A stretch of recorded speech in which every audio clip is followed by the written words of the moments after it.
So why is there a McDonald's on top of Interstate 44? Big archway that used to be a Howard Johnson's restaurant. A concession area for 1950s toll road drivers, so they can stop and get gas, get a bite to eat, all without having to exit the turnpike. But I guess the engineers back then figured the best way to serve people in both directions was to build the restaurant on top. But as mysterious as the archway is, I have a bigger question for you.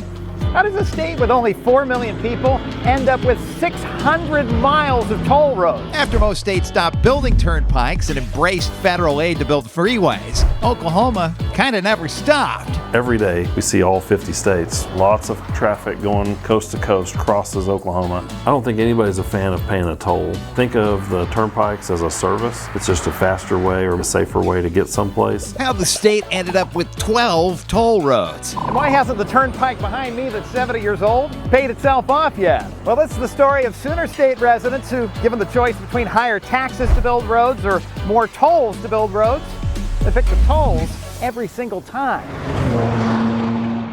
As wistful as Americans get about the old Route 66, it's actually a really bad way to travel the country. The 2,500-mile road that carried families, like the one in the book Grapes of Wrath, out of the Dust Bowl to California, where hopefully they'd find work. 66 was by no means a freeway. It was one lane in each direction. And they built it before highway engineering existed. It needed to be straightened out, had lots of curves. It went through the downtowns of most communities. It was very dangerous, lots of accidents. It's kind of hard to imagine what it was like back then because this has had 70 years of safety improvements since.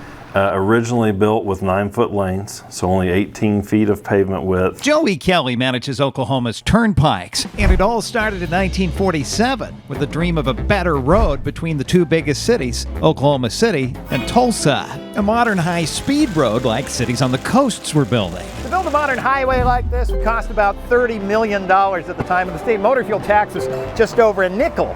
So if you sit down and do the math on that, that comes out to be 500 million gallons of gasoline that the state would have to see sold and taxed just to pay for this project using the motor fuel tax. But what about the rest of the state? They have needs too. They want to spend some of that motor fuel tax on their roads because it wasn't exactly like people in rural areas were driving on streets of gold. There were state highways, dirt roads, gravel, improved highways. We just didn't have a whole lot of paved infrastructure at that time. And that got some lawmakers thinking, you know, maybe we should copy the Pennsylvania Turnpike. During the Great Depression, to help families escape high unemployment, the federal government put men to work building a superhighway through 7 unused tunnels from a canceled railroad project. A 4-lane divided highway with no stop signs or stoplights, with toll revenue paying back the cost of construction. We certainly made good time on the Pennsylvania Turnpike. If the new highway up to Tulsa could charge tolls, it could self-finance, pay for itself. And then that saves the little bit of gas tax money that is coming in for rural projects and paving dirt roads. Using the new turnpike as collateral, bankers in New York were happy to loan $31 million to Oklahoma. The bond sold out in a single day. The design was just so modern compared to anything the region had seen before. There's just no comparing this with Route 66. The trip up to Tulsa, this shaves an entire hour off. Before you sell bonds, you have to do a traffic and revenue study. Figure out if enough drivers will pay enough money to pay the loans back. When the Turner Turnpike opened, it exceeded all of those projections, made it to where the bond money was easily paid back, and made it where the rest of the state of Oklahoma, who also would like to have a 4-lane divided highway. The Turner was such a huge success, the legislature wanted to build several more turnpikes. One up to Wichita, Kansas, one down to Wichita Falls, Texas, and one toward Joplin, Missouri. All on a ballot in 1954 for voters to decide. Cute little advertisements like this that proponents would publish in the newspaper saying, we're going to build this 4-lane toll road at no expense to you, and don't worry, you still have the regular highways that you can use for free, and the out-of-state drivers, they're the ones who are mostly going to help pay for it. And when it's all done, the toll road belongs to you. It'll be totally free. You had the Oklahoma City Chamber of Commerce arguing that it would be a freeway when it was all paid off. Except that never happened. One could argue the Turner Turnpike came 3 years too early because Santa Claus came to town. With the Federal Aid Highway Act of 1956. The federal government was ready to pay states almost all the cost to build new interstate highways, with one catch. They couldn't be toll roads, and states had to pay 10%. Look at the big national map of all the highways the federal government wants to help states build out. Here in Oklahoma, there are 3. Interstate 44, the diagonal one, that's the Turner Turnpike behind me. That's already built, so that leaves 35 and 40, the federal government's going to help pay 90% of the cost. But that little 10% that's left is still a lot for Oklahoma to come up with. Oklahoma's struggled to meet the match. Kansas built I-35 as a turnpike. At the state line, the interstate ended in a cornfield in Oklahoma. Even with significant federal aid to make it a freeway, It just takes a whole lot longer when you're waiting for the tax dollar to come in than it does to sell bonds up front and build something immediately.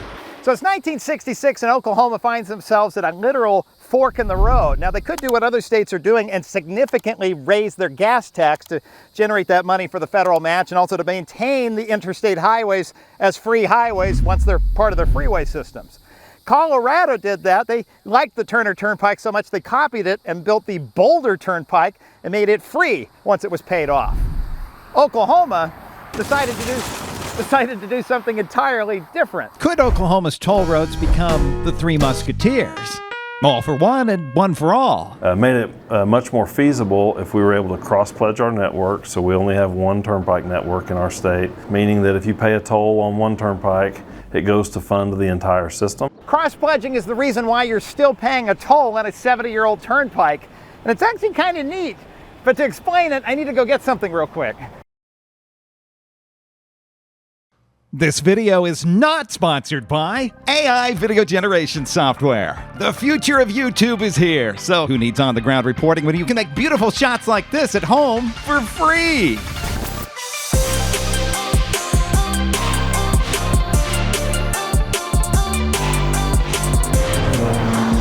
Oklahoma's Turner Turnpike opened in 1953, but people still pay a toll to drive on it. When the Turnpike Authority built the Turner Turnpike and opened it, it was expensive. I think at the time it was $1.40. Which today would inflation adjust to around $17. But today's toll prices are a fraction of that. That's partly due to building more toll roads. Okay, so let's say you need a highway, so you take out a big loan to be able to build a new turnpike. To pay the bonds back, you have to charge drivers $5. Okay, and you're ready for your first paying customer. And every time he drives back and forth on it, paying 100% of the cost to build that toll road. Many years go by, it's time to build a second toll road. So you go to the bank and take out a loan. This one should also cost drivers $5. And now you have a second turnpike. You owe 100% of the new turnpike, but it's been so many years, this one's basically almost paid off. So what I could do is I could charge drivers on this road 100% and then make this one free. Or what I could do is say, hey, let's just make it easier on everybody, charge 50% for people on the paid off turnpike, and that way I can charge 50% on the new road. Okay, time to take a loan and build a third new turnpike. Another $5. Well, now I'm back to the same story, except now I have three toll roads. One that's paid off, one that's almost paid off. Let's say we still owe 25% on it, and a 100% debt on that road.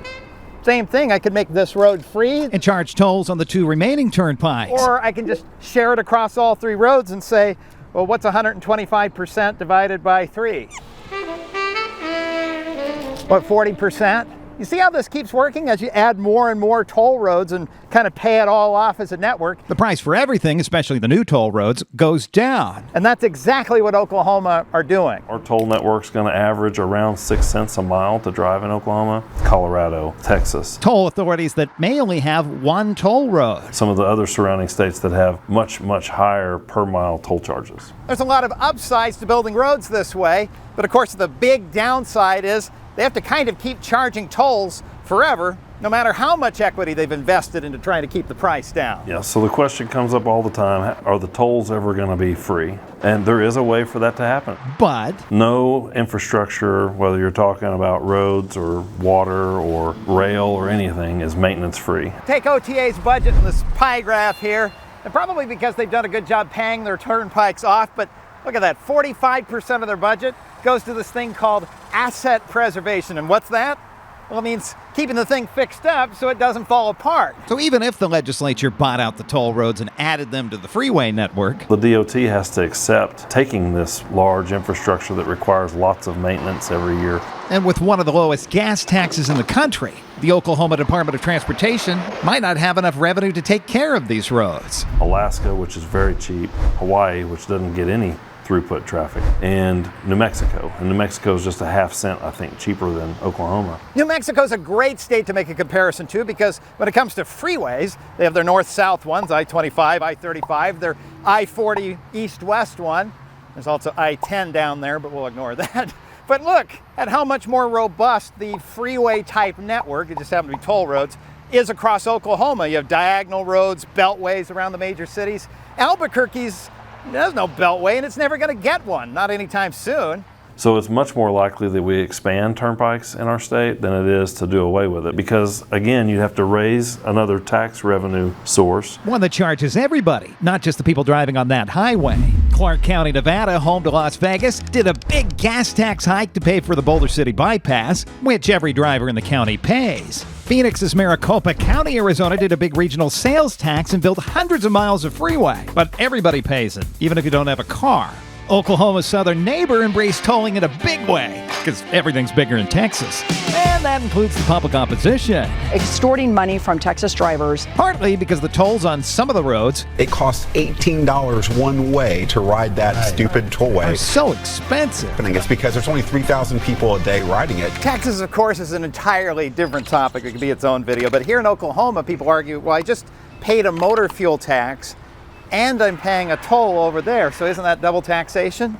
Well, the people in the 1940s, they figured that out. A formula was derived to develop how much motor fuel was burned on the turnpikes. So say if 10% of the gas sold went to help people drive on the turnpikes, that share of gas tax money would go toward the turnpikes. And then a check was written from the Oklahoma Tax Commission. These are the people who collect that gas tax revenue. And the Turnpike Authority was able to use that to operate, maintain, and pay off bond. If for some reason not enough people drove on the toll road, the Turnpike Authority would still have this piece of the gas tax to help make payments on the bonds. This backup revenue source made the bond less risky. That means investors can offer a lower interest rate, which means a cheaper toll.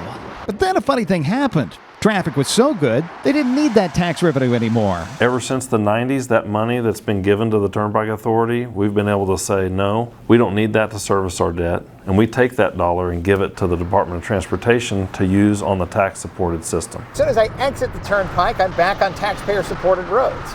I can't use the turnpike without the taxpayer-supported roads. So all of that money is available to them from the Turnpike Authority to spend on those other roads. And that tends to come out around $50 million a year.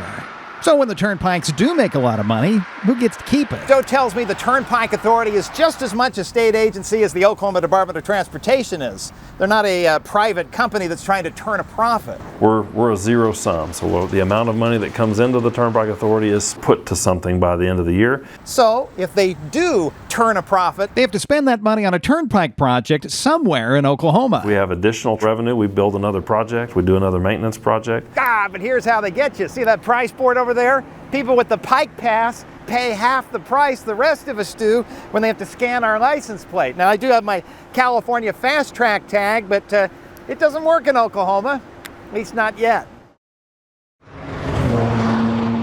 We were a little bit slow at going cashless. We were very dependent on the cash collection in the lane. Turnpikes and toll booths have gotten together like peanut butter and jelly for over a century. Oklahoma was one of the first states to go to open road tolling. It goes clear back to 1991 when you could first sign up for this. Get a little plastic box mounted on your dashboard, and when you drive under the gantry, radio waves could identify who you are, and you could get billed directly. Something OTA wanted to do not just because it was easier to bill you, but toll booths are really dangerous. Traffic going 75, trying to pull over and stop to pay cash at a location that we had to have a person sitting there. From the side of the highway here, you can picture it, just how dangerous it is for this fast traffic to come to a stop for the toll booth, which I was going to show you, but there's a bunch of semi-trucks that stopped anyway. So not only was the driver in danger, but also we had toll booths that were getting run into. And Joe tells me it was not uncommon to see over 500 crashes a year at the toll booths. Something you can't overlook, especially as a civil engineer. So they worked with vendors to put in cameras that take pictures of your license plate, so if you don't have a pass, they can bill you based on your license plate. You can pay now from the safety of your home. That means building out a robust customer service center, actual OTA employees in Oklahoma City. And we take somewhere around 190 to 100,000 calls a month. So there's something like 1 million Pike Pass accounts here in Oklahoma, and the total number of transactions, people paying by plate or driving through the Pike Pass, is pushing somewhere around, I think, 20 million a month. The number of credit card transactions that we have to do as a Turnpike authority that doesn't happen for a DOT and doesn't happen for even a small Turnpike authority. But paying by plate ends up costing more because, well, a radio can just read the Pike Pass. Pay by plate has to take a picture of the plate, try to digitally read the plate, try to look up in the motor vehicle database who the car belongs to, across 50 states, generate an invoice, put it in an envelope, mail it, hope the person reads it, responds, and actually pays. Add up all those costs, and, well, that's why the toll costs twice as much. But the more people who can use the toll passes they already have, the fewer pay-by-plate transactions states will have to deal with. Making passes all compatible with each other is called interoperability. We were the first to set up a hub with Texas and Kansas so that we were interoperable with those two states. Last year, we brought on Florida. One of the first videos I ever made was about toll pass interoperability back in 2019. And if you told me fast forwarding to now that this is all the progress we've made, I still can't use this outside of California, I'd be kind of disappointed. But Oklahoma's Pike Pass is surprisingly compatible. We're uniquely invested in this interoperability because we see so much traffic from the coastal states driving through our states. Simply geography. Oklahoma's right in the middle of the country. But so many people use Fast Track or Easy Pass, teaming up would be a big win. But it's difficult to get the coastal states to be as motivated as we are because they don't see as many Oklahoma, Texas, or Kansas license plates. You ever notice, too, that toll roads, especially the older ones, have very few places to enter or exit? And the off-ramps can be kind of weird. This is outside of Chicago, and if I want to go from here around the corner like that, I can't just do that. I gotta go all the way down like that, and I gotta go around like this, and around like that. You know why we have this piece of litter here? Because they're trying to shove everybody all the directions through one toll booth. Because back in the old days, you had to hire human beings to staff the toll booth, and so you want to minimize the number of toll booths you had. Because we've gone cashless, it's allowing us to add interchanges all over our network where now we don't have to have a person sitting in a toll booth. And to help shove everybody through those toll booths, Turnpikes end up with these really bad interchanges called trumpets because they kind of look like a trumpet. but with no more human toll booth operators. The antiquated trumpets that were built in the 1950s, 60s, and even into the 70s, we're getting rid of all that and going to much more modern interchanges. Like you see on actual freeways. I want to go from here to here. Whoop! Just like that. Today's best music.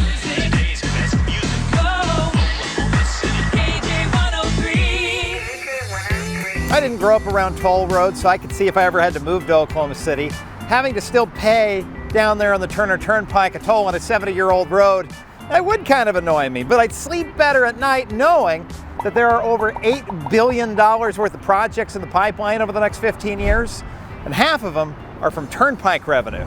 That includes widening the Turner Turnpike, completing beltways around Tulsa and Oklahoma City, and finishing up a new turnpike so cross-country trucks out of Texas could bypass Oklahoma's biggest city altogether. To connect to the Northeast, and that's not just to Northeast Oklahoma, but that's the Northeast part of the country. We're trying to give that an alternate route that doesn't take them within 2 miles of downtown Oklahoma City. So the point of this video is not to say that a toll-supported road is better than a taxpayer-supported road or vice versa, because every region, every state does what works for them. Oklahoma's just doing something quite different than most other states do, and it seems to be working pretty well for them. Humidity? Oh man, I didn't know I signed up for that. Still more to come on the Summer of the Southeast with Tennessee, South Carolina, Atlanta. Only possible thanks to about 800 people who contribute each month at patreon.com/roadguyrob, which I believe includes you, right? Right?